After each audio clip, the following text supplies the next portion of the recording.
those who are with Суспільне, today is the biggest intrigue of the debates of the countdown.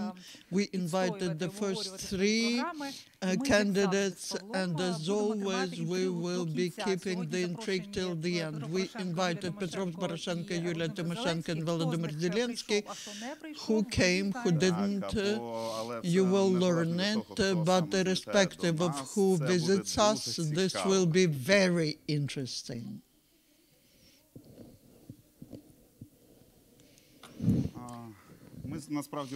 In fact, we expect to have a dialogue, because the problem of the politicians is that they are used to warm baths and they're used to monologues, but we'll organize real debates, real questions. In fact, we have a wonderful audience, wonderful expert journalists, intellectuals. We are ready very well. This will be something unique, and this is right. The Ukrainian TV hasn't seen anything like that. Stay with us.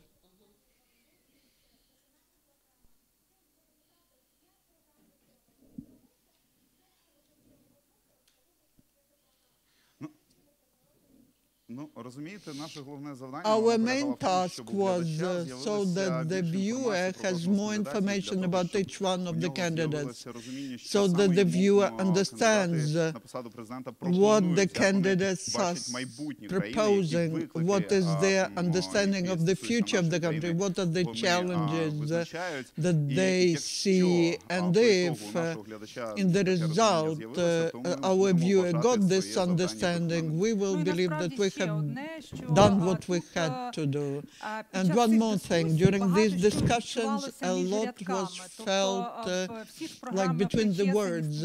All the programs are drafted by technologists, and there are many right things, correct things there, but when there is a discussion with the experts, when there are real experts who ask questions, then you can feel the competence, the level of intellect, and the sincerity. I promise not to interrupt anyone, but I'm not sure.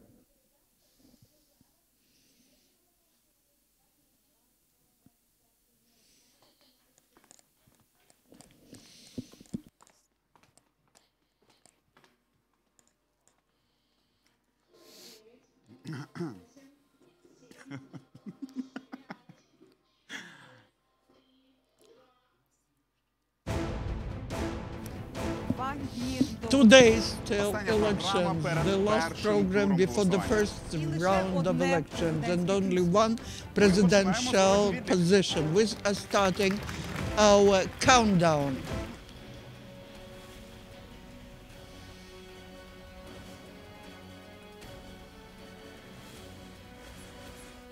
Who will be your president?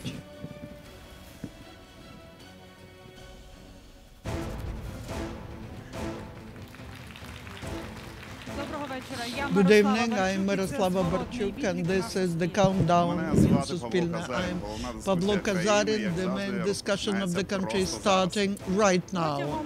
During 2 weeks, 3 times a week, we invited to the studio the candidates, and we asking them very hot questions, uncomfortable questions. This project, this format for Ukrainian TV is unique.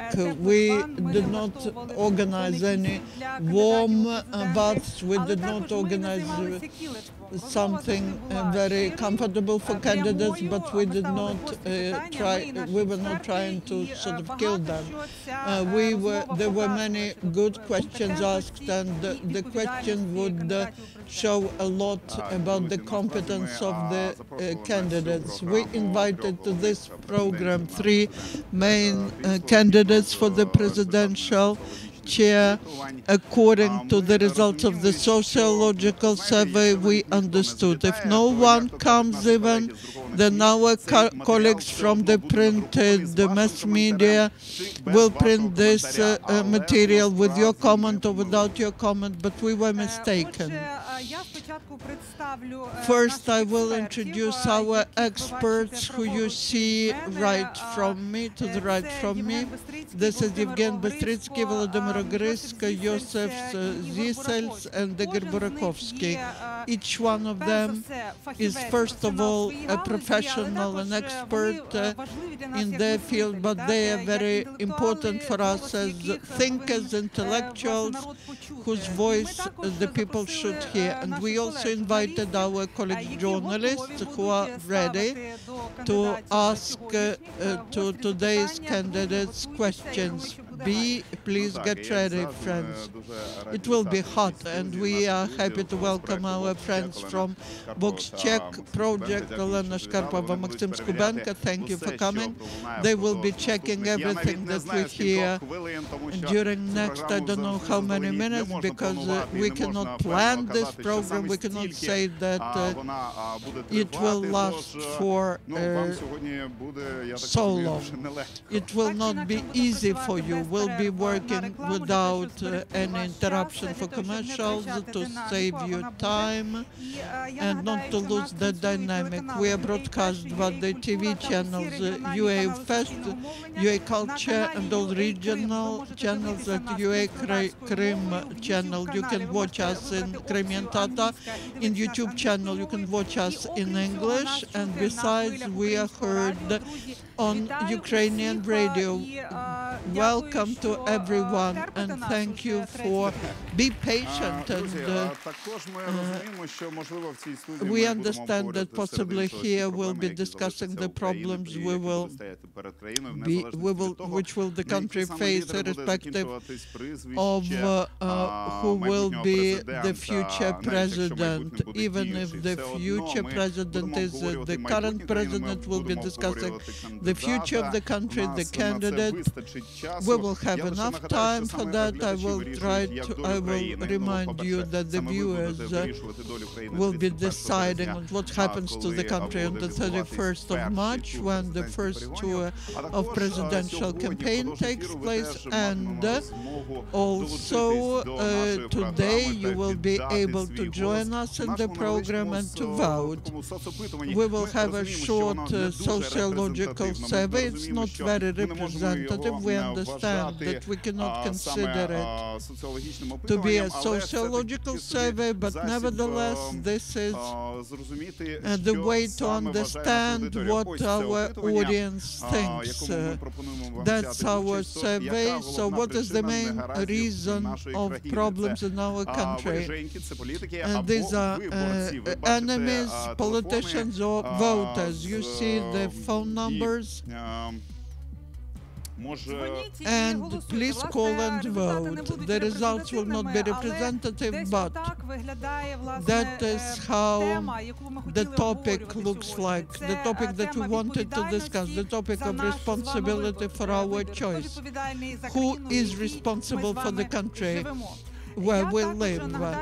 I would like to remind you of the timing of the discussion. We divided our program into 3 blocks. The first block, I would like to announce, in fact, we always designed the program on 3 ways, so to say. The topics which are related to presidential powers, national security and foreign policy, then economic and initiatives and the legislative initiatives. But do you understand what the problem is? Any candidate who wants to participate in the debates should be ready to the fact that debates are always a dialogue. And today we'll have it. We do hope that we'll have it. There will be even polylogue, not a dialogue. I'm ready to introduce the candidate to the president's position who is with us today, and that is Yuliya Timošenko.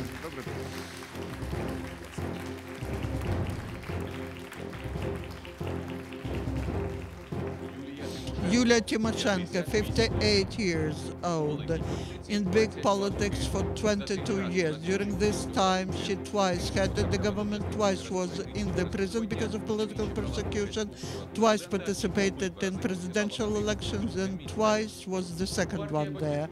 Батьківщина party that she has been heading since 1999, 5 times was in the Verkhovna Rada. Батьківщина for the third time nominated Yuliya Timošenko as the candidate to the president. Thank you. Greetings, Yulia.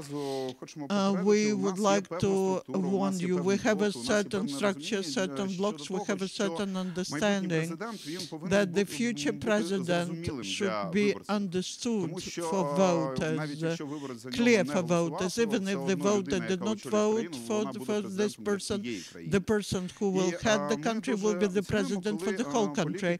And we appreciate when the politicians are courageous enough to be here and to answer sometimes very uneasy questions as to their vision of the future.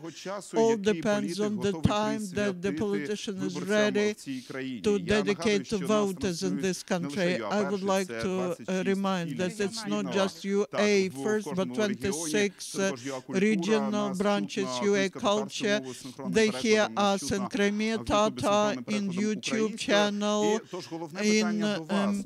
with the translation into English. Are you ready to spend minimum 1 hour for voters from all over the country? First of all, I would like to greet everyone who hears us, who's in the studio. I would like to thank your team for organizing such debates, because in the country the debates have to be, and there's no doubt about that. And when you invited me, I put aside all my affairs, and now directly from Mikhailovsky Square, after the meeting with thousands of Kievites, I came to you. But I came to you to debates with Volodymyr Zelenskiy and with Petro Poroshenko.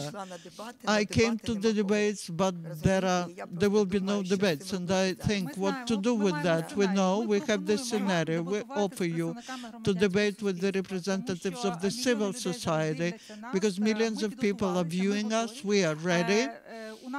We have quite respected experts who will ask you questions. We have blocks. We will tell you about the timing. And if you, like Anatoly Gritsenko a few days ago, if you are ready to take this blow, we would be ready. May I take a minute? In my life, I took so many blows that to suspect me that I'm not ready for blows would be unfair. But I would like to tell you that I was invited to debates.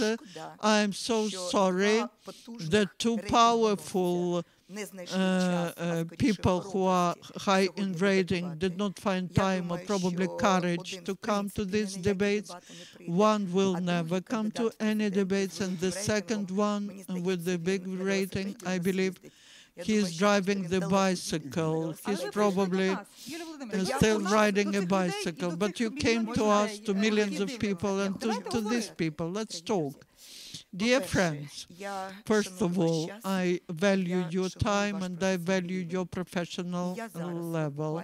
And now, meeting with your directors, I said that I am pleased to come to debates, but at the same time, I'm ready at your invitation between the first and the second tour, any day planned to come to talk to you. But when I came to debates, with two most successful candidates, I want to talk to them. And my respect to you was that I now came to the studio to tell you that your invitation is important for me. I came to talk with two candidates, and I want to thank you that you organized it. And at the same time, who wants to ask a question to Yuliya Timošenko? But at the same time, there are many questions to you. You are democratic people, and so I want to promise you that next time when you invite me, I'm ready to come to talk to you. Now, I live in a very busy schedule of the last day of election campaign. I have a certain schedule. So you have different plans for now. I now have so many organizational issues which I have to resolve once the candidates did not come. So with all respect to you, I want to wish you a successful, wonderful discussion and give my regards to our candidates who unfortunately did not find courage enough to come and to talk honestly. So we make the conclusion that Anatoly Gritsenko was braver. He came. I will tell, we women are weaker and our strength is now a weakness. And I believe in gender equality. Unfortunately, Yulia Volodymyrovna cannot participate in this program. But don't you respect us, only Poroshenko, only Zelensky. We have questions as to referendum that you are planning to announce when in the country there's no law on the referendum, and it looks like a coup d'etat. Please give us answers to that. Give us an answer about what you did at the Inter TV channel on Friday when you didn't have a warm bath with comfortable journalists, but you had an election speech. Who did you discuss it to get to the TV channel? With the owners of the channel, Levочкин and Firtasov with Boyka. Respect us, respect the voters, respect the viewers and the listeners who we represent. Just because I have respect to you. Just because I have respect to you, I put aside everything and came to you, not for you to offend me, but to participate in the debates with two presidential candidates who have highest rating. Your leaving will be the marker that you came, you did a PR action, and you do not want to talk to several million viewers, and you are afraid of the questions from independent experts. Please make your choice. I can tell you first, because I came, I'm not afraid of anything in my life. Then take the rostrum. Let's applaud. Who wants today Yuliya Timošenko to answer our questions? Everyone is voting for. We are not letting you go. On the other side of the screen, there are also millions of viewers in all the regions of Ukraine also want to hear answers from you and your vision of the future of the country. If you leave the studio now, then there will be no big difference between those candidates who officially refused or did not refuse officially but did not come here. There will be no difference between all of you because the viewer wants to communicate to you. I support the pressure from the civil society. That's beautiful. You are not giving up. 1 minute, you are not giving up, but, dear, I want to say that you have wonderful two candidates who did not come, and these are candidates, objects for attack. In your schedule, you found time for this debate. Your schedule is free, so stay here.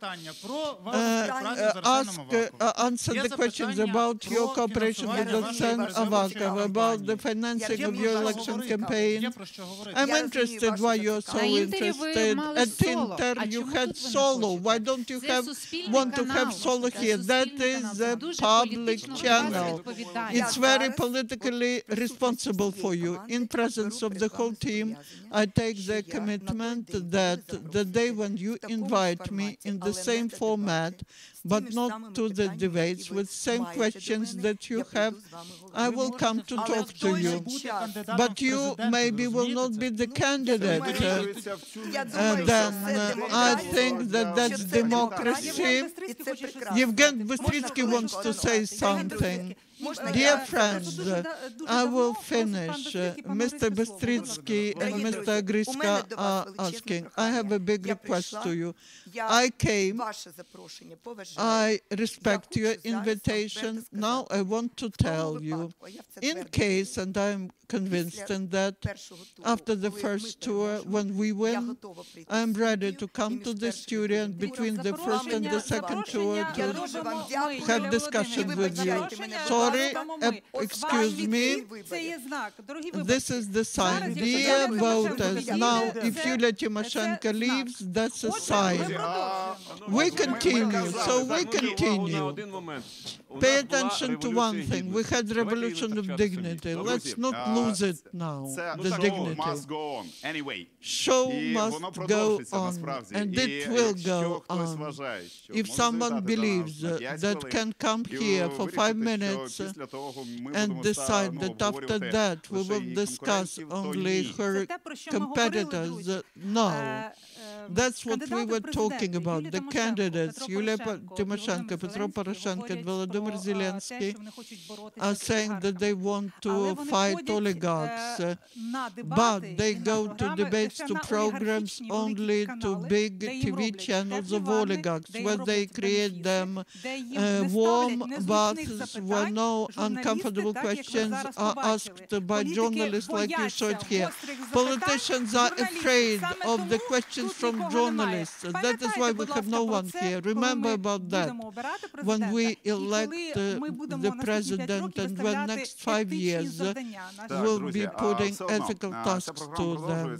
But the program continues and we'll be discussing the programs of the candidates, manipulations of the candidates. Vox check. Have you noticed anything within these 20 minutes? We are ready to any scenario. Plan B. We always have Plan B. So we continue the countdown and we are starting from the first block. National security and foreign policy. So first block, where we always speak about foreign policy and national security.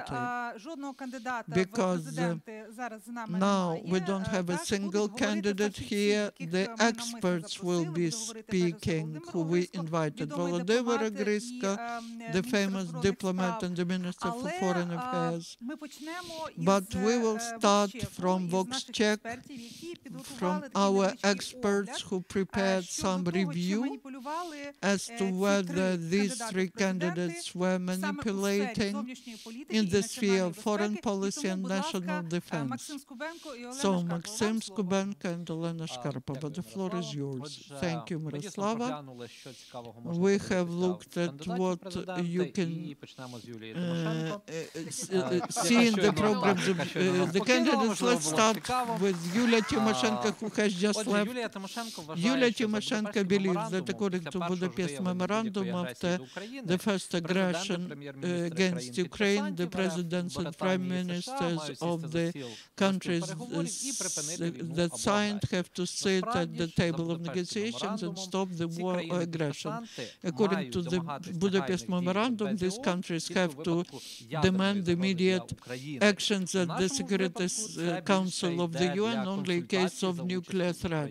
In our case, it's more about consultations with the participation of Ukraine, which is done, but the document does not provide for any positions, formal positions, which have to participate in these consultations. What else have you noticed? We are talking about 3 candidates. The next one is Volodymyr Zelenskiy. He suggests to regulate the issue with Russia via negotiations and have referendum online or on TV. We found several problems in this proposal. First, how we will conduct negotiations with Russia who doesn't want to negotiate and who wants to legitimize the occupation of Crimea, block potential joining of Ukraine to NATO, and the special status of Donetsk and Lugansk republics. Is also voting via TV is not representative and there are the chances of cyber attacks and manipulations. I will tell about what Petro Poroshenko was manipulating with. During the last year and this year, he several times said that Ukrainian army has become very strong, became one of the strongest among the NATO countries, even though it's not part of the NATO. And he was referring to the rating global firepower, which is not representative, which is done by one blogger, we don't know where from. So that is not professional to refer to such rating when you want to illustrate some achievements of the army. The president has always been talking about that. That was Vox Check. And now it's time to start discussion of what we will have after the first tour of elections. We understand that we will have two tours on the 21st of April. We will go to polling stations, and we have the chance to give the floor to our guest. Let's, Pavlo, before Volodymyr Zelenskiy takes the floor, we'll have a short pause, and then we'll continue discussion with Volodymyr Zelenskiy. But we are not ready, so you know, getting ready for not just these debates but others, I examined in detail the programs of the candidates. I will tell you. In most cases, that was a shock, because presidents are people who are responsible for foreign policy and security. That is according to the Constitution. What we see, Madam Tymoshenko, who disrespected us by what she did, she writes that she wants to build European country. Who will say anything against? But Ukraine country could be. European countries are different. There's Switzerland, which is neutral. Is it European? Yes. There's Austria. European country, yes, the member of European Union. There's Germany, also European Union, but the member of EU and NATO. When I read these things, I recollected my youth when we were told that this generation will live under communism. They didn't say which one. Now, this candidate doesn't say which European country she is planning to build. About other candidates. Unfortunately, only Gritsenko and Poroshenko provided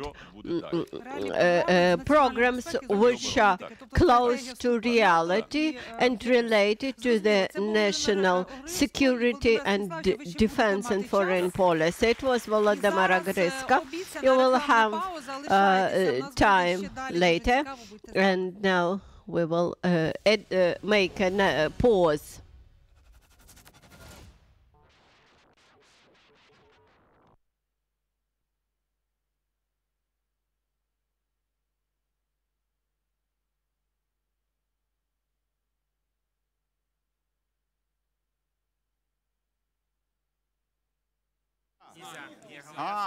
Ні, так нехай послухає. Нехай послухає. Ні. А ну давайте ще отак послухайте. А хто дав? Ні, так я їх перекинула зараз. А ну подивіться, зараз ще стукають. Стукають, да? Дивіться, цей молодий чоловік має застосування економічної сили.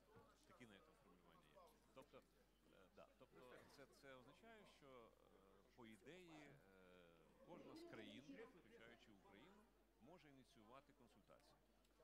Інша справа, перепрошую, що спиною змушений сидіти до вас.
Вітаю, доброго вечора. З вами Welcome, good evening. This is Miroslava Barчук, Pablo Kazarian. This is the countdown, the last release before the first round of presidential elections.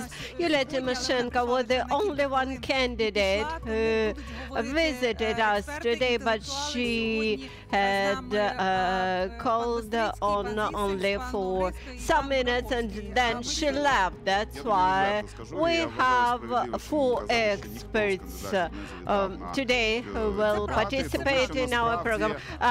Frankly speaking, I believe that we should consider that we have no candidates at all, because if somebody believes that she is able to drop in for just 5 minutes and then see the highlights in the news.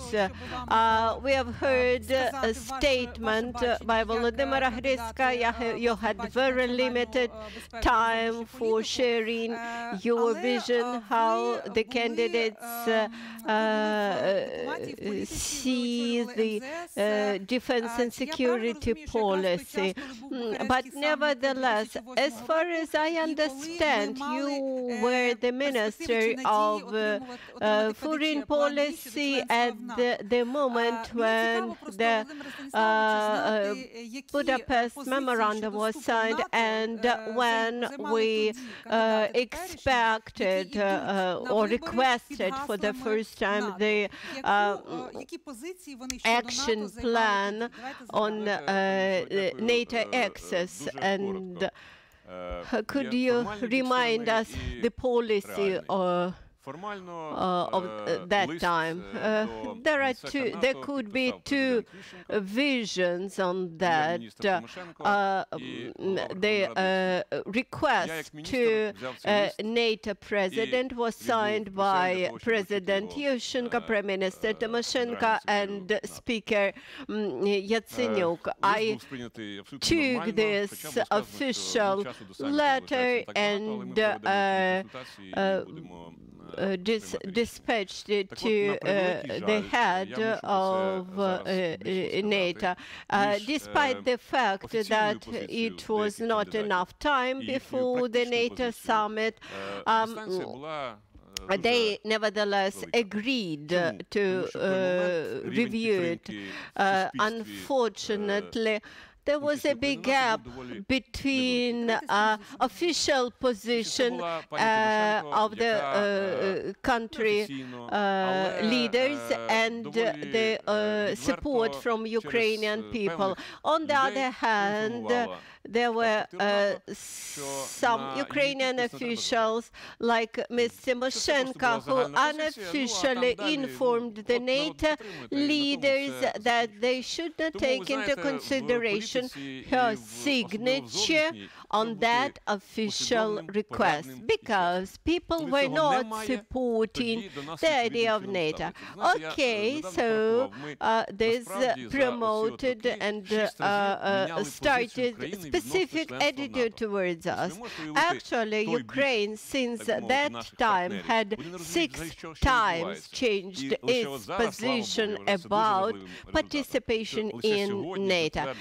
And that's why I'm so happy that today our constitution stipulates that Ukrainian authorities are obliged to work for the accession to NATO, although you can move with different speed. Today we have a freestyle program and we encourage everybody to contribute to discussion on the topic which is discussed at this very moment. So the only limit is 1 minute. I would request for a question to our prominent experts. As far as I understood, currently there exists a narrative in Ukraine suggesting that NATO access provides or prescribes purely military reforms. Could you, as an expert, explain what does the access to NATO mean to Ukraine? That is, what level we have to reach to become NATO members. It's very simple but very useful question. I do not think that there is a narrative, as you mentioned. You can hear that we need not only military reform, we also need the reform of public administration, because access to NATO does not mean only military participation. It provides for sharing some political and social values. If you open all NATO rules, all NATO documents, you would find that it provides for the changes and foundations, which are also the foundations for the association agreement. This is about judiciary reform, government administration, etc. So, without reform of judges, without justice reform, NATO access is not possible. Yes. Only one short remark, Danilo Mokre. You mentioned that you are happy that NATO course is now registered in the Constitution. Unfortunately, in our Constitution, we have a lot of declarations. For example, any violation towards children is prohibited, even if you want to discipline your child. But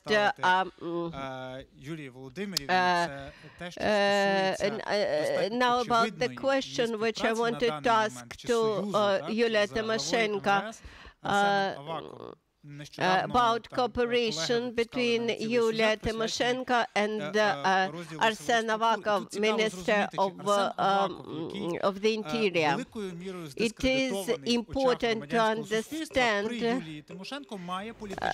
that Arsen Avakov that has political future under Yuliya Timošenko's presidency. It's a free exchange of ideas. If you have no answer, it's not my area. It's not my area. Let's discuss all the candidates. I would like to continue the question which Vitaly started to ask. You mentioned about judiciary reform and NATO access, but Turkey was accepted to NATO because of political reasons back in 1950. And despite all the political turbulences in that country in that time, it has not changed. Maybe Ukraine will have this privilege too. Of course, it may happen. Bulgaria and Romania had become the NATO members, so to say, in advance, and this fact is recognized in Brussels, half officially, but for both countries and for both sides of the alliance, it was extremely important. But keeping in mind Russia's position, I also do not exclude a possibility that Ukraine and Georgia will be accepted to NATO on political grounds. About relations with Poland, some people in this country believe that this is due to some improper people in the Ministry of Foreign Affairs, that we cannot find understanding or consensus with Warsaw and Budapest. Whether these problems will persist after presidential elections. Of course, the issue will persist, and this is not the problem of Ukrainian diplomats. This is the problem of our position. Since we have our position, we have to stand for it. If we want to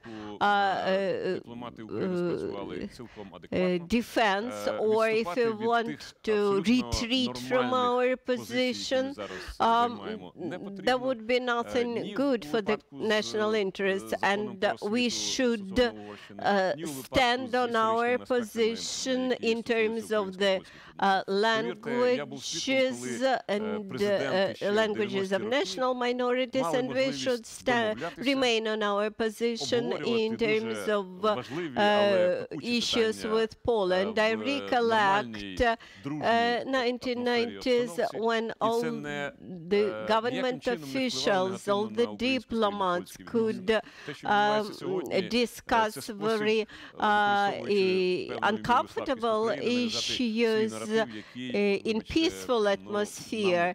We should not allow to impose upon us a narrative which does not satisfy us.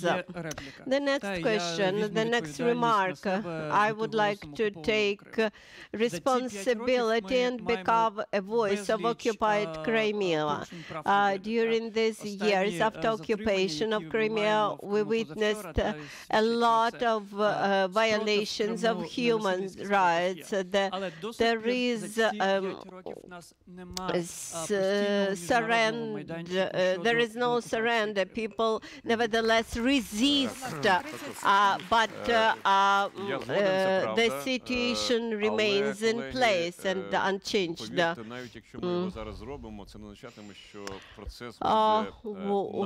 I agree with you, but I do not believe that the process could be expedited or speeded up. Here much depends on the position of Russian Federation, and unfortunately the Russia's position is gradually gaining the signs of fatal situation. About fatal situation, what I observe on Facebook posts, etc., big part of Ukrainian population believes that another part of Ukrainian population may vote for a candidate who would become a president, and this new presidency may result in the loss of state sovereignty, in surrender to Russia, etc. Whether you share this feeling of a disaster. First of all, I would like to state that I do not share this opinion. Let's abstain from any negative manifestations against this lady candidate. At least she appeared here and made her apology. Then on the foreign policy, I believe that three leading candidates are pro-European, and here much would depend on the on the personality of the candidate and how they understand Ukraine. If a personality which would become a president більше бути схильними до того, щоб розділяти would be якісь more пострадянські, проросійські цінності, те, що ми називаємо духовним світом. Це небезпечно. positive Ну, я думаю, about що після sharing того Україна не дасть Soviet values, then the position of the country will be Дивіться, worse. з минулими виборами So what will be the price? кандидати не ділять на 3 або на 2 частини. By the way, from previous elections and now we see that all the candidates does not split Ukraine into 2 parts. Actually, all the candidates speak about unified country, the country as a whole. The second issue is how the new president would be able to consolidate the country. And also I lack the vision of humanitarian policy in the candidates' programs.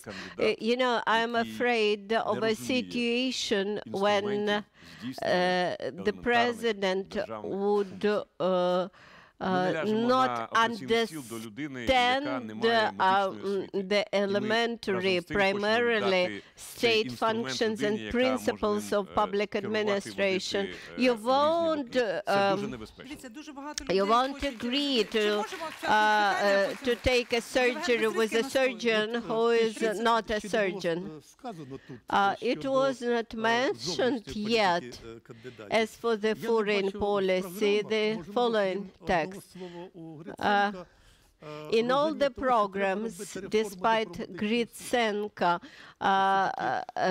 they never mentioned that the reform of diplomatic corps, diplomatic service should be done. The more attention our diplomats will devote to economic issues,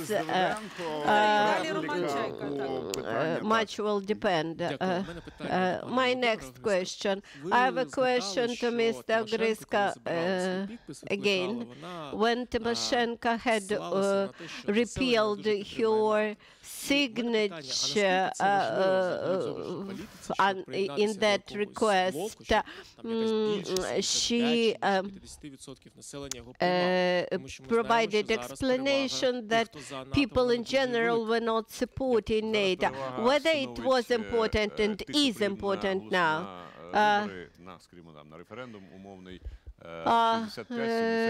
Now 65-75% of people support membership in NATO.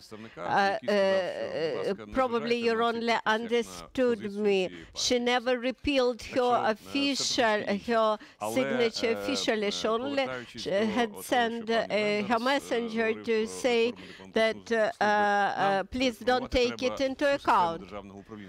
I agree with you that we should reform the public administration system, including diplomatic service. But please believe me that as a professional, that diplomats are devoted to this country and they are ready for to work for the sake of this country. But you also cannot divide diplomacy from the internal policy of the country. Mr. Bystricki, I would like to argue the voting would follow the real split in society between pro-national supporters, pro-nation supporters, and those who support small Russia's ideas and the Russian world ideas.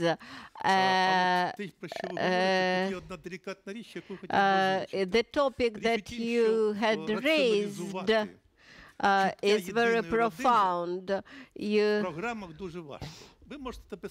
It is almost impossible to raise this uniformity of Ukrainian nation in the programs of the candidates. Of course, we will stand for our language, for our faith, and for our army. These are two abstract meanings. When I speak about Ukraine, I underscore that this is European and independent country. And in this independence, in this feeling of the national unity and aspiration to Europe, it is important to demonstrate the personality of the candidate. Спасибі. Пане Іване, прошу дотримуватися регламенту. Прошу всіх дотримуватися регламенту. I ask everybody to stick with the time limits. We have Natalia Соколенко and Віталій Шабунян. Когось рейдернув, я ще не знаю, кого саме. I have an impression that this discussion now is about ideas and values. Let's return to candidates. When we are talking about pro-European values, even when we are talking about national security, we need to talk about the country where citizens feel secure and where they feel that their values, their rights are executed and respected. I cannot understand how the President of Ukraine on the 26th of May inaugurates Camp Victoria. On the 16th of September, this camp is burned, and the president doesn't say a single word about that publicly. 3 children died because of that. President writes tweets that IKEA came to Ukraine, but okay, timing. We need to also have this discussion that the president is the guarantor of constitutional rights and freedom.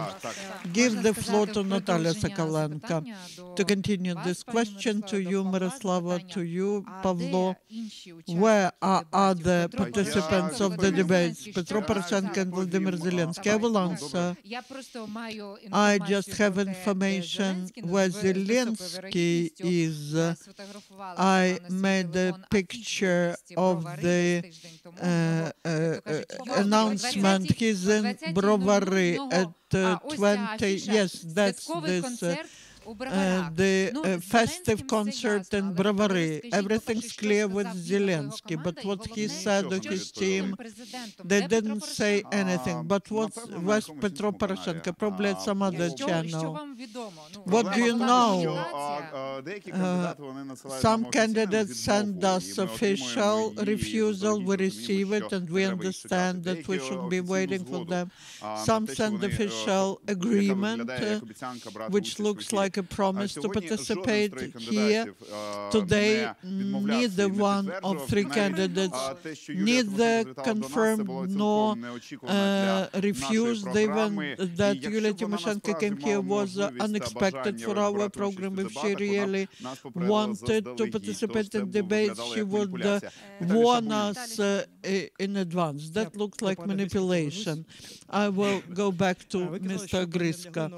You mentioned that you wouldn't allow a person without medical surgery to basically make you a surgery, or would you trust the prosecutor without education in law? If you were the Minister of the Foreign Affairs, what advice would you give to the President, the General Prosecutor, which accuses the ambassador of the UA and then interferes into the fighting between 2 parties in the USA? What would be your attitude to such a president, irrespective of what the president's name is? The question is fair. You know that Ministry of Foreign Affairs is a coordinating body which defines the line of the state in foreign communication with the world. And what happened is obvious violation of this coordination role of the Ministry of Foreign Affairs. If I were in the shoes of the Minister, I would raise this issue, because otherwise we will have 28 or 35 foreign affairs agencies. And just to finish this topic, back to the program, I will tell you openly, the programs impress by their irresponsibility, non-constructiveness, non-specific, with the exception of two, the current president and Mr. Gritsenko. The president even has the dates when he's planning to do something. I have questions not to experts, but to my colleagues journalists. Please tell me, my friends, foolishness and infantilism of the population could be a national threat. Could it be the national threat? The foolishness. And what I asked about was about that. Unfortunately, that is our karma. If I participated in this survey, I would call the first phone number many, many times, like at Eurovision. That is why we are foolish, because we are poor. Why we are poor? Because we are foolish. We basically registered 300,000 parties and politicians. And people close their eyes to that. And when they elect not rationally. And whatever we say, the people who have this chain broken between the cause and reason and cause, they will not hear us. And even if they turn on the TV, they will not understand. They will not understand what our experts are talking about. If our candidates would talk about national danger, which is foolishness and infantile voter, that would be also very important. As Simon Petlura said,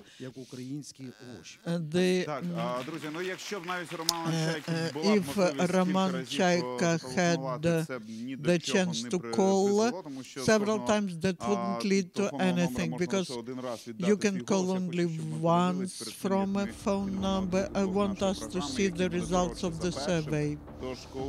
So, what is the main reason, the main threat for Ukraine? Voters, enemies, voters. I believe that politicians, today's politicians, are to be blamed. I have friends. Their values are not very common. They are both from Donetsk. One is planning to vote for Gritsenko, another one for Kashulinsky. And they said, why haven't they united?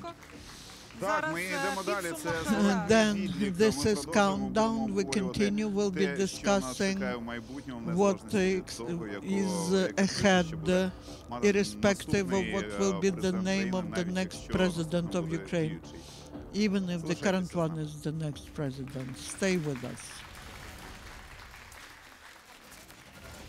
Так, друзі, зворотній відлік на суспільне.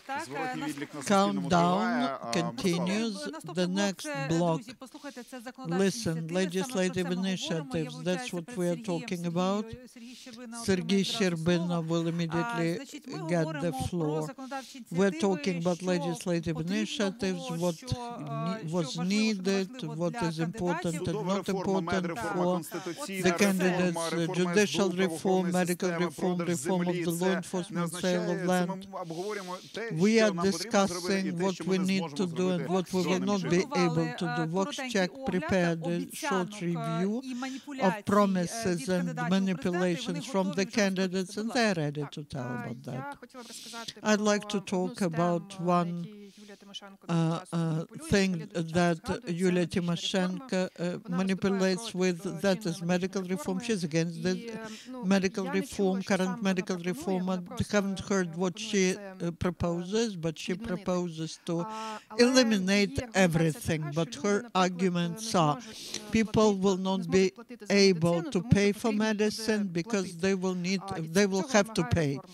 And that is what is required by the reform. That's not so, because the current reform does not provide for any payments.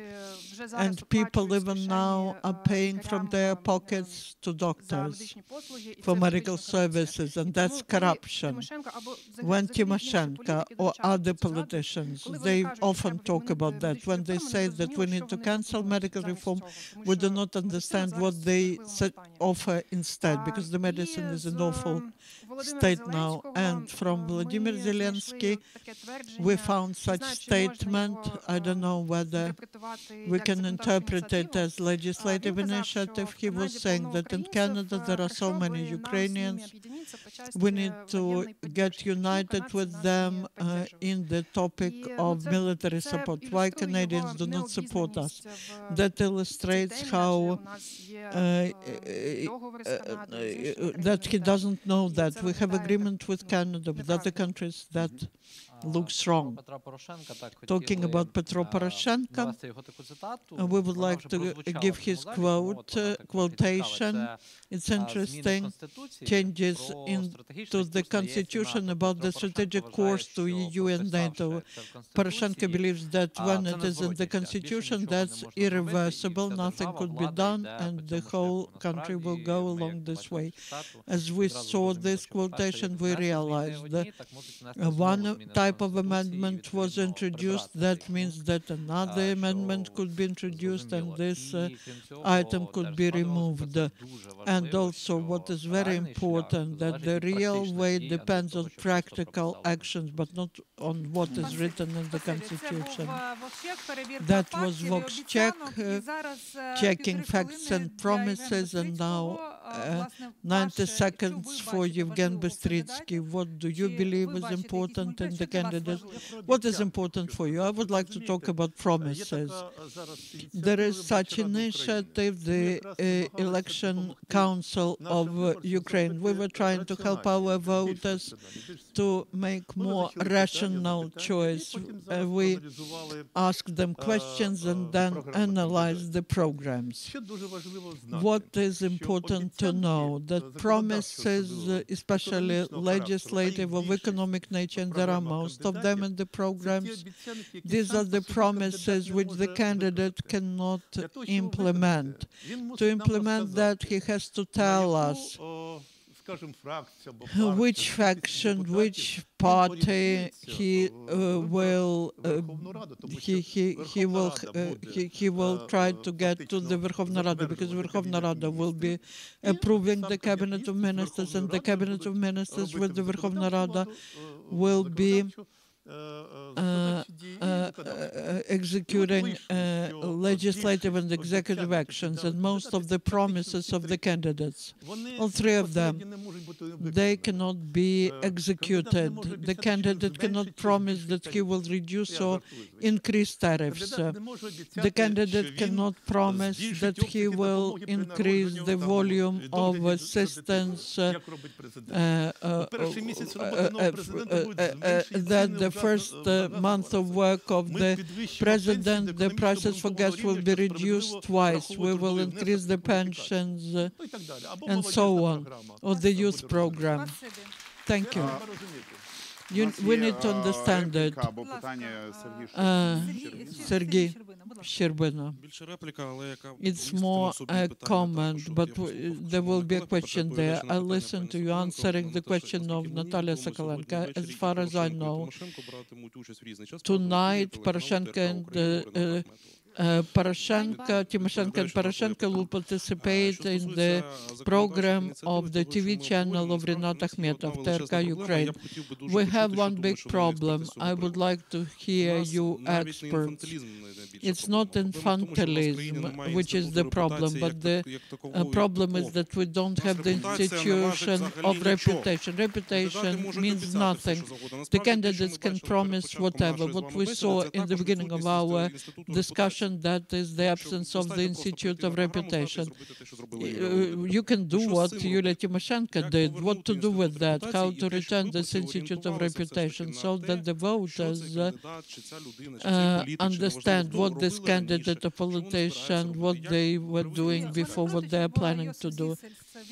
Can we ask Josef Zisels to answer this question? I would add to that. You got the microphone, okay. I want to add that, in fact, it's strange how the president of Ukraine cannot come to debates to the public TV, but come to the TV channel of the oligarch. That is question number one. A person who's the president cannot do it. This could be done by the person who's Petro Oleksievich. Allow me. And I would like to tell about Zelensky. We have the situation when a person wants to get a job but doesn't come for the interview. Now Josef Zisels.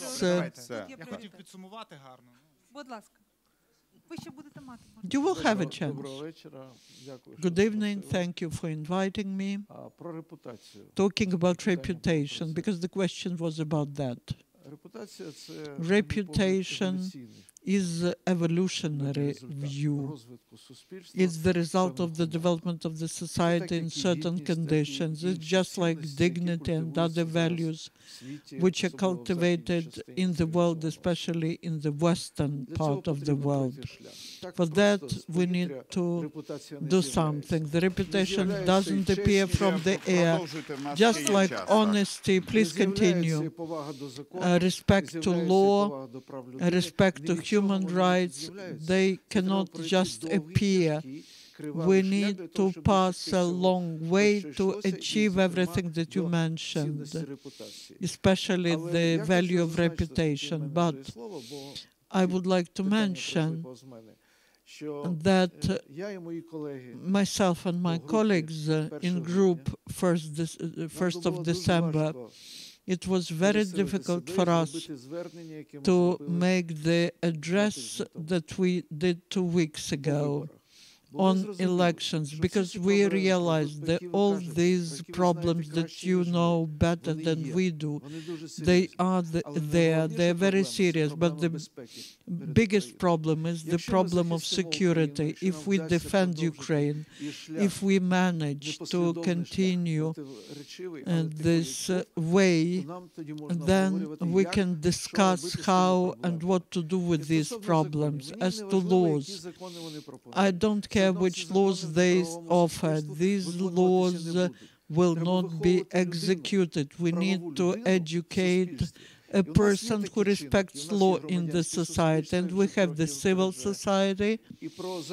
And again, about laws, we saw in these 5 years the positive laws which were passed, and there are people who did a lot for that. They were passed either under the pressure of civil society or Western partners, or under the pressure of both. Otherwise, politicians never pass laws and make reforms if the society doesn't force them to do that.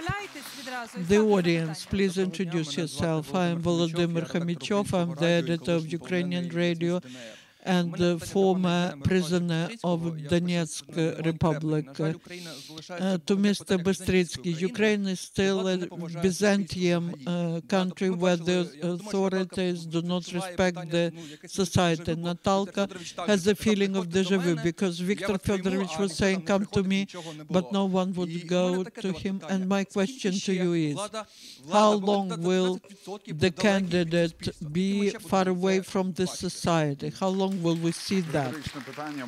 Rhetoric question. Very brief, short. This is not so. After Maidan, the authorities were closely cooperating with the civil society, especially with the experts of independent experts. We see the reanimation package of reforms, strategic advisory groups that, together with the ministers, were developing the policies of reforms, the reforms which are being implemented. The dynamic of the reforms is very weak, but some reforms are successful.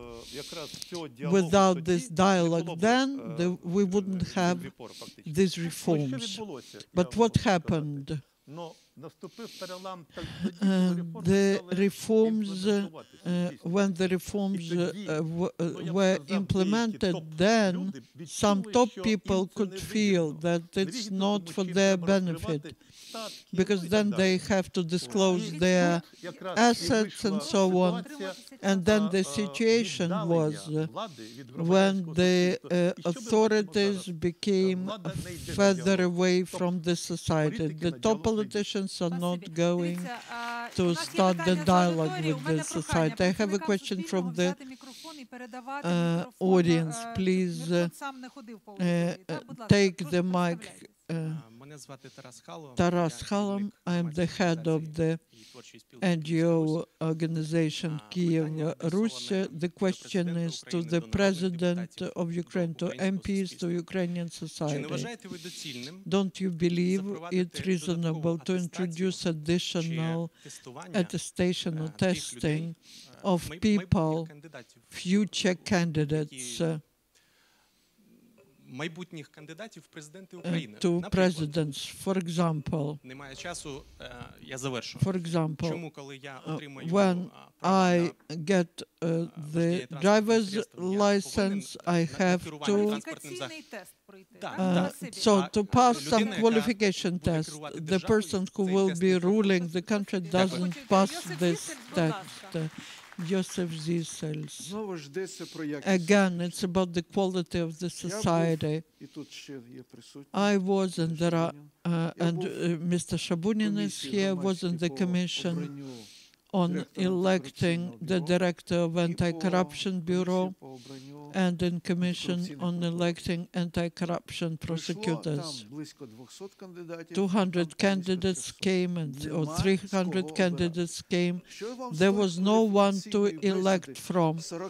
So what will you get from this qualification interview if the candidates will answer like Yuliya Vladimirovna answered? They will not be able to pass the test, because the authorities are continuation of us. They do not differ from us. And because few experts can ask questions in your test, they will not be able to answer this test.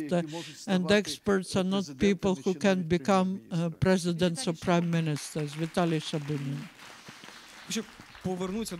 I would like to come back to the concept of our program, which was started to discuss before Yulia Volodymyrівna appeared here. And Mr. Zisels mentioned that we all together push up the country forward. At the same time, another part of society believes that we are approaching to the age of doom, and this division is dangerous, because we have one part of society which is able and which is ready to forgive everything to their candidate, and another part which is eager to forgive everything to their candidate. So how can we awake that parts of society who are ready to forgive everything? That is, how to convince people that they should control any candidate who would come to power. Actually, Mr. Zisels had answered that question, answering the question about reputation. I would add and even speak broader, not about reputation, but about political culture. We do not have adequate response to what's going on in the country. In Slovakia, when a journalist was killed, there was an adequate reaction of the society. And recollect how many journalists were killed in Ukraine. And what was the response? Global Ukrainians Network I would like to draw attention to the election reform. And now we may expect for manipulations at the elections among those Ukrainian voters who have to vote abroad. Only 2% of those who remain abroad will be able to vote this time. I would like to appeal to journalists and that unfortunately not all the people abroad could not get to polling stations. It was just a remark. It does not require any answer. So in order to increase the number of polling stations abroad, we have to change legislation. Currently, the voting abroad is held in line with the law on elections. If you want to do something, please introduce your legislative initiative to the parliament.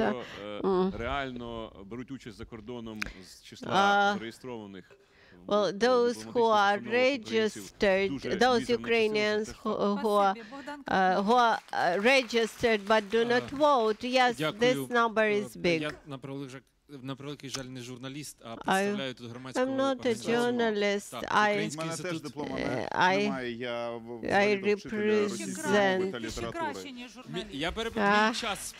represent here coalition of NGOs, the Human Rights Protection Initiative. We had prepared the list of 10 questions to the candidates, and neither of the candidates answered to us. Mr. Bystritsky, how do you believe we can push top politicians and bring them back to dialogue in a situation when even during presidential campaign they abstain from direct contact with the civil society? Whether we have any tools, because Natalia tried all the ways and failed. The only tool is persistence and insistence of the civil society. And I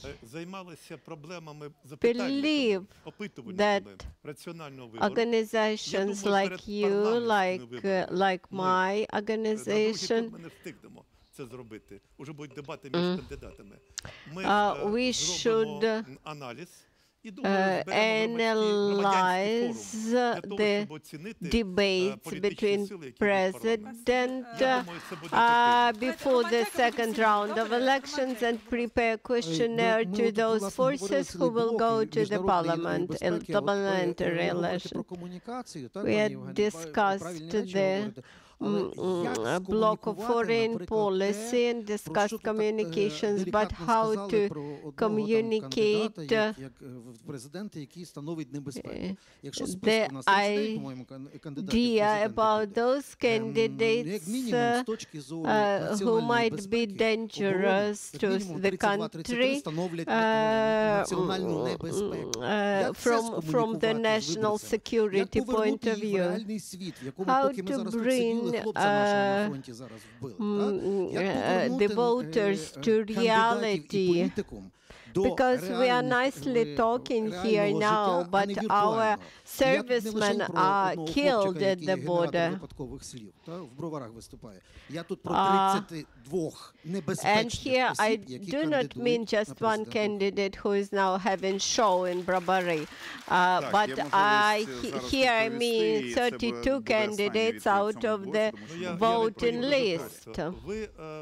I would answer very simply. simply, you are taking very radical position. I disagree with your vision. I don't think that any candidate is dangerous. On the other hand, all the voters, they are people, they all are people, and I believe that finally, eventually, they will make a wise choice.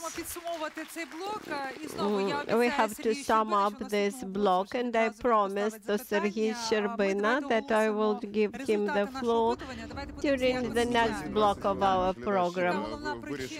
Let's again check what are the main reasons of Ukrainian hardships, and 65% of our today spectators believe that the voters are the main problem of Ukraine's difficulties and troubles. The next block, as we promised, covers economy, welfare, national wealth, etc. And I'm pleased to give the floor to Mr. Burakovsky, who would express his concerns, express his vision of the populism in terms of economy, etc. Well, I don't know what to start, where to start, because as of today, the president is not responsible for economic policy and has no impact on the policy, because that's why everything dealing with the economy and by the candidates should not be taken seriously. That's why it's very difficult for me to speak seriously about economic programs of the president. But I have observed several negative trends. First of all the candidates want to start economic reforms from the very beginning. Neither of the candidates mentioned what changes in economy of this country he would continue to develop, because we are not starting from scratch. The second negative trend, I am afraid of the promises to maintain very different negotiations with the International Monetary Fund and with other countries. This is a big concern for me, because we have to comply with the situation. And the third, we have to ensure some uniformity, some consensus between independent experts and Ukrainian authorities and government officials, because otherwise it won't be possible to work. Mr. Sherbina wants to ask a question to Mr. Burakovsky. You mentioned that the president does not have any powers in the area of economy, but the current president can come to the Ministry of Social Policy and describe how additional sums to pensions will be accrued, how they will be paid, to stand for the tax on withdrawn capital. And he also has the biggest faction in the parliament, which all together suggests that the president actually de facto has a huge impact on the economic policy in this country, despite the fact that he has no this power, but actually he has. All these are signs that we have abnormal political political situation. So on the one hand, we want to live in line with the Constitution. On the other hand, we want to have some agreements, unofficial agreements. Це просто гарна українська традиція. Якщо це робиться добре і правильному напрямку, всі є батьками we have a good Ukrainian tradition. Everybody is willing to join the victorious, those who are victorious, and to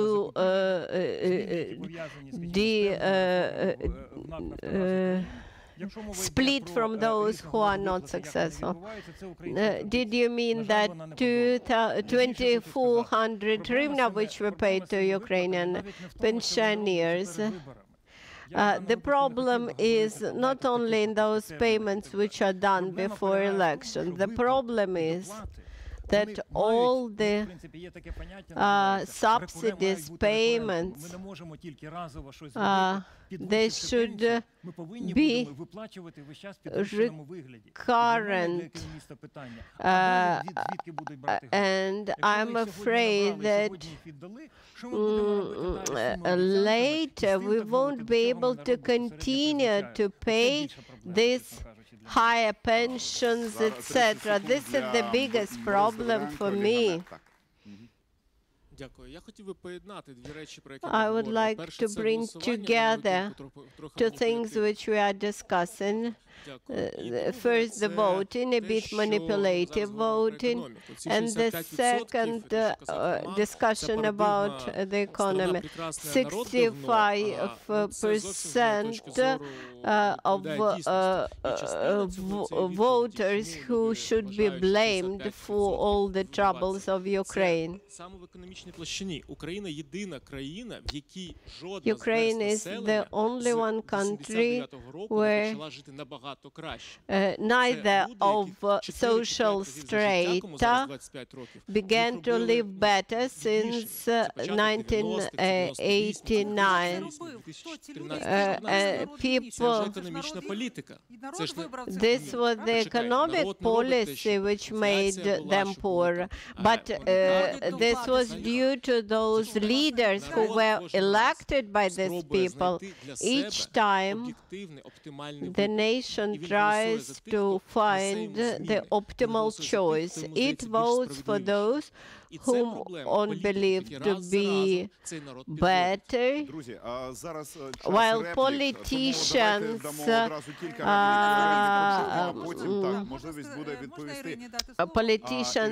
do not stick to their suggestions.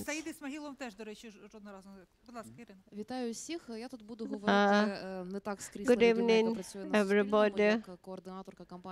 I would to ask a question about sexism and respect. And today we have such a big challenge as ratification of Istanbul Convention. This is a package of laws allowing to punish those who are guilty in home violence. Unfortunately, resistance to this is huge, and among other arguments against is the Council of Churches, which oppose it. I definitely know that people in the occupied territories are watching us now, and I would like to ask the candidates what they would do to liberate occupied territories, how they would release those who are arrested. We experienced terrible searches among Crimean Tatars in Crimea yesterday. How a Ukrainian president will act in this situation? Evgen Spirin, short comment and question. Within these 5 years, we have won checkpoint in Lugansk region, which has a broken bridge where people die because they go back and forth. There's no checkpoint in Zolote. It wasn't open. In Stanitsa Luganska, people feel themselves to be just cattle. In summer, it's plus 50. In winter, it's minus 30. Nothing is done about that, but every meeting, the president and the candidates say that they take care of all people, including people on the occupied territories. I understand that we hear comments from this side. If you have any, Igor Burakovsky, maybe you would like to answer, and then questions and comments. What you said, what's happening at the checkpoints, this regime of crossing the occupied territory, non-occupied territory, that's a shame. I would like to defend Ukrainian people. I agree with Boris. The situation is that we radically want to find some magic stick to resolve all the problems. I would like to suggest another vision of the voter.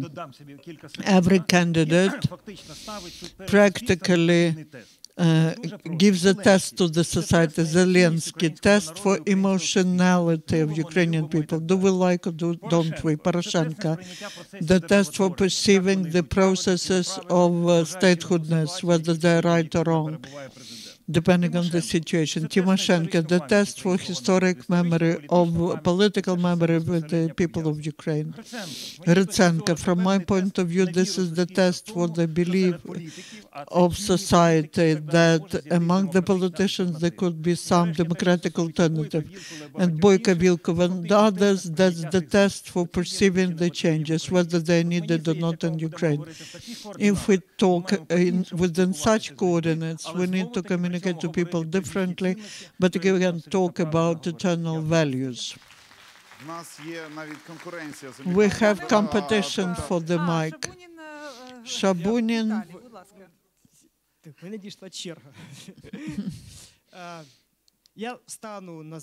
I will defend Ukrainian people together with Boris and Mr. Burakovsky.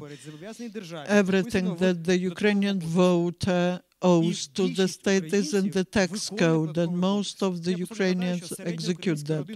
The average Ukrainian family with two people working earns for the state by taxes and duties $2,000 every year. $2,000 we give to the state. Everything that we don't have, what the state prohibits, is in the criminal code, and we do not do that.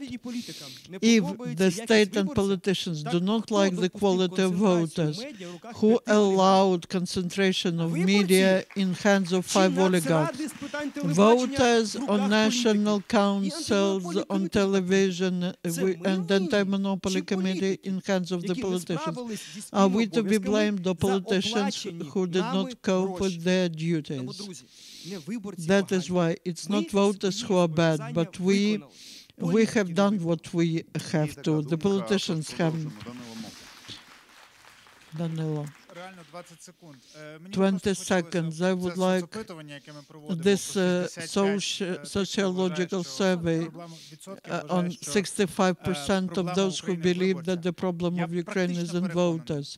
I am absolutely convinced that everyone who voted for that wasn't thinking about himself or herself, but others. I'm normal. But other voters. And that is how we do not differ from politicians. But Danilo, the question is to all of you. All those 2.5 million people who elected Viktor Yanukovych, do they feel responsible for the loss of territory, for the war, for this disaster in the country? What do you think about that? Friends, again, not 2,000, 4,000. One person gives $2,000. It's not. It's about the duty. Our relations between us and politicians are in laws. Relations between the voter and the state. As myself, as the voter, I pay taxes, do not violate the criminal code. These are my duties. I execute that. The politician does not execute. And me as voters, I changed Kuchma by his opponent Yushchenko. Yushchenko, the voters changed him by Yanukovych, and then Yanukovych withdrew him out, and then we got Poroshenko. We as voters, we were throwing out those who did not execute their duties at first chance. What could be the question to you? I understand what you're talking about, and the half of the budget was cut of the Suspilna TV not by voters but by politicians. May I answer? I will give you some chance. Any country looks like this, residents designed it. I understand what Miroslava means. If we go to Central African Republic, that's a country with big number, with huge mineral resources, but there's a civil war there. This country is very poor. If we go there, we will not blame some politicians. We will look at the country and will say, okay, that's a failed state because the residents failed to create a good state.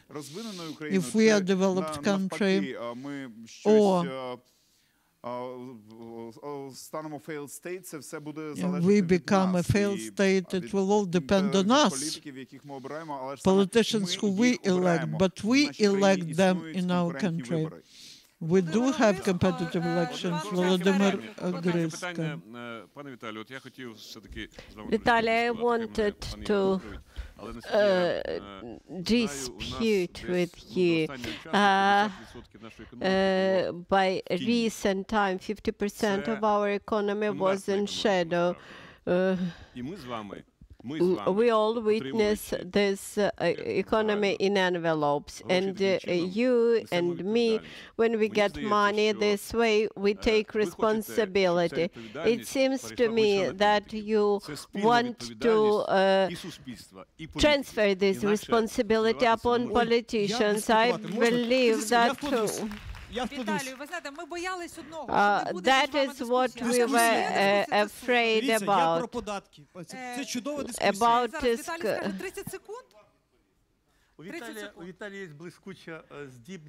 Vitaly has an ability to simplify any question, that the question loses its matter. Relations between voters and politicians are not that simple as you describe it. So one of the tasks for the future president would be building up relations with the oligarchs. It's a big practical area of policy. Practical area of policy is when a politician adapts to population, when population adapts to the president. This is the public policy development process, nothing else. Joseph Zisels. I observed that Vitaly had privatized microphone. These are journalists. I don't want to blame people, and I don't want to invent apologies for them. I recollect a situation when President Yushchenko was on a talk show. And I asked him, planning the future of this country, you do not see the identity of 45 million of our people.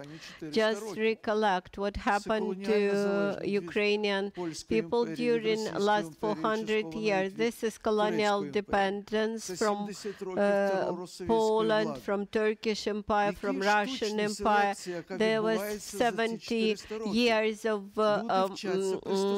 terror from Soviet Empire, and just imagine what type of selection had resulted from that processes.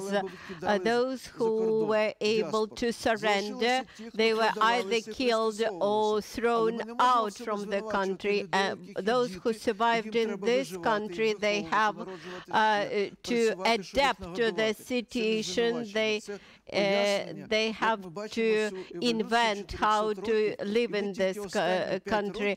During the last 5 years, or maybe 30 years, we tried to choose this normal evolutionary path, because before that, that was a forced way. What do you want from the candidates? Dear journalists, you keep asking why they are not doing this, why they are not doing that. Just look at this dirty campaign. I observed the previous dirty elections. These are even more dirty. It could not be.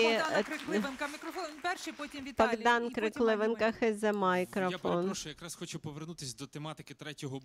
I would like to come back to economic initiatives. Mr. Borakovsky, one of the most inconvenient questions to all three candidates was as follows: whether some social guarantees, subsidies, social payments to Ukrainians require any cutting in order to bring our needs in balance with what we can afford. When we discuss with politicians about economic reforms, my approach is an approach of an accountant. We should have registers of those who require social assistance, which we lack very much, and we do not have verified information how many people require social assistance. And next statement, the privileges should be divided into 3 categories: absolutely necessary subsidies paid to people in need, in real need. Then part of privileges which are paid today should be transferred to the salary, like military salary, social package to military servants, for example. And third category of privileges which are not connected to the real social provision. There is a big group. They should be cancelled. Of course, it's harsh, but it should be done. Vitaly wants to respond to Yusuf Zisels and I will answer to Mr. Agreska, who is responsible for shadow economy, ordinary people or government officials. This is not the problem of tax rates, but the difference between those who should pay everything and other people have to pay nothing because of impunity. And this is incompetitive approach. And let's assume that Alim and me, we both import cell phones. Alim has to pay all the taxes while I pay to customs authorities and smuggle. So Alim does not have any other way out as to pay customs officer. Але But політик and this is визначає, the, чи має він дискрецію це робити, і чи він не впливає. Політик визначає, чи карати його official. Політик визначає, чи буде СБУ тільки ловити, чи отримати з should нього create a situation when those who smuggle and should be persecuted, they should... Поки Алім звикає до свого нового статусу, While Alim is getting accustomed to his new role, let's finish. Колеги, колежанки, я дуже коротко. Dear colleagues, На самому початку програми пан Євген, at the very beginning, Mr. Yevgen mentioned that in all the programs, there is not so much portion of humanitarian provisions. We can try to put this responsibility on people or candidates, etc. But we should bring up younger population in the ability of critical thinking.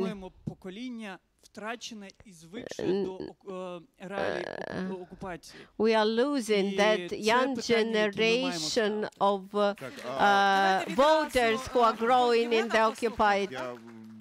Evgen, and we're finishing.